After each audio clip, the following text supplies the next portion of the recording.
அனைவருக்கும் வணக்கம். Mass scientific ground water டிமைனிலிருந்து நான் உங்கள் தோமாஸ் செல்வகுமார்.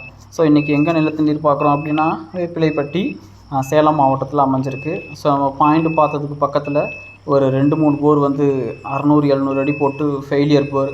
ஸோ ரொம்ப நிறையா ட்ரெடிஷனல் மெத்தட் யூஸ் பண்ணி நிறையா ஃபெயிலியர் நடக்கிறதுனால தான் நம்மளே மிஷினில் வச்சு பார்க்கலான்னு நம்மளே கூப்பிட்ருந்தாங்க. ஸோ நம்ம அங்கே scientific method and traditional method ரெண்டுமே ஃபாலோ பண்ணி அங்கே பாயிண்ட் நம்ம ஃபிக்ஸ் பண்ணியிருக்கோம். ஸோ அந்த பாயிண்டில் இன்றைக்கி 13/9/2025 ஸோ இன்றைக்கி போர் ஓட்டுறாங்க. ஸோ அதில் கரெக்டாக நமக்கு ஒரு 80 அடியிலே ஒரு கரெக்டாக 80 to 100க்குள்ளே ஒரு 1.5 இன்ச்சு தண்ணியும், அதுக்கப்புறம் ஒரு 150 அடிக்கு மேலே போகும்போது ஒரு 2 இன்ச்சு தண்ணி உடஞ்சிருக்குன்றத இந்த வீடியோ பார்க்கலாம். தேங்க்யூ.